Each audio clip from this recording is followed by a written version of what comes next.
Why Donald Trump won't make inroads with black voters. Throughout the 2024 cycle, polling has suggested that Republicans are poised to do extraordinarily well with African Americans.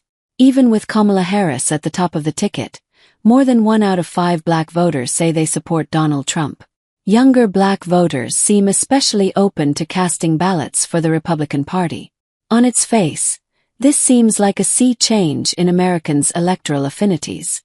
The last time Republicans put up numbers anywhere near that level with black voters was in 1976. And given that black voters currently make up nearly 1/4 of the Democratic base, a scenario where more than 20% of these constituents defected to the other side would be absolutely devastating for the vice president's electoral prospects. The good news for Democrats is that, even if the polls have been genuinely capturing overall black sentiment in the U.S., they are unlikely to be accurately predicting the final vote distribution in November.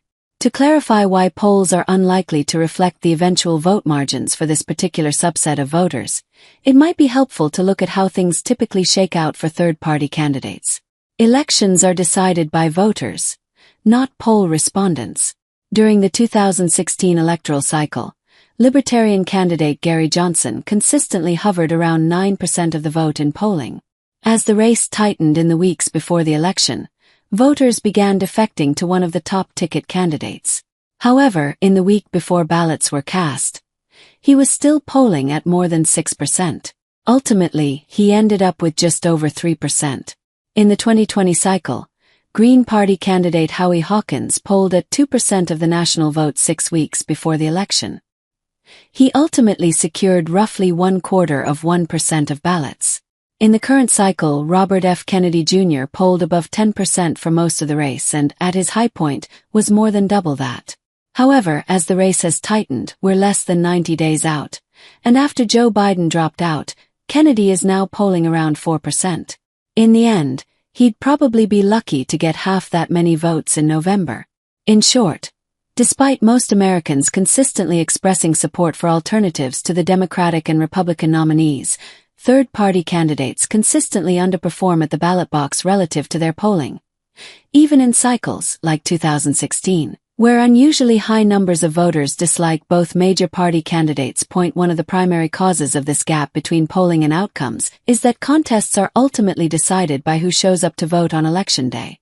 And Americans who are disgusted with both major party nominees often find other things to do on a Tuesday afternoon than standing in line at a polling place to cast a ballot for someone who has little prospect of actually winning.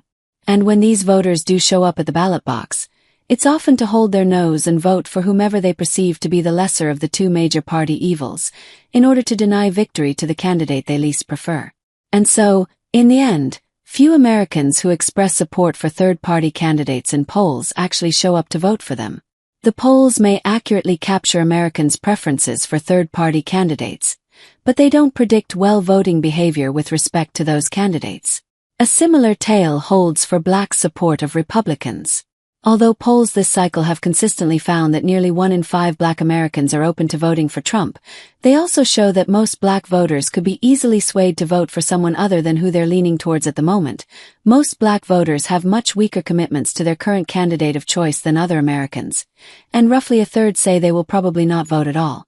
This pattern in responses is also reflected in historical voting behavior. Black voters are more likely than most other Americans to sit elections out.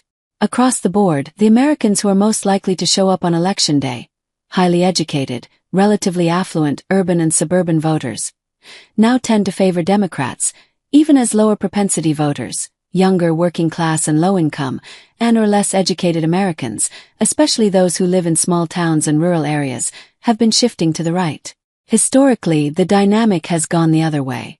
Democrats benefited from high turnout and sought to expand access and participation, while Republicans aggressively sought to suppress turnout by increasing voting restrictions, purging voter rolls, gerrymandering districts, and otherwise undermining the Voting Rights Act. However, as the Democratic Party was reoriented around knowledge economy professionals, many other constituencies swung in the other direction. And because there are far more normie voters than there are symbolic capitalists, high turnout increasingly came to favor Republicans instead. This matters because Republicans' polling gains among African Americans are concentrated most heavily among lower propensity voting blocs, such as younger and less affluent or educated constituents, and, as a consequence, the lower overall electoral turnout is, the more we should expect to see Republicans underperform among black voters relative to the polls. In 2020, the GOP got a bigger share of the black vote than in previous cycles, but this was in part because of record turnout among non-white voters, whereas Democrats overperformed in subsequent special elections that had much lower overall turnout. Unfortunately for Trump, there are signs that African American turnout this cycle may be significantly lower among lower propensity voters.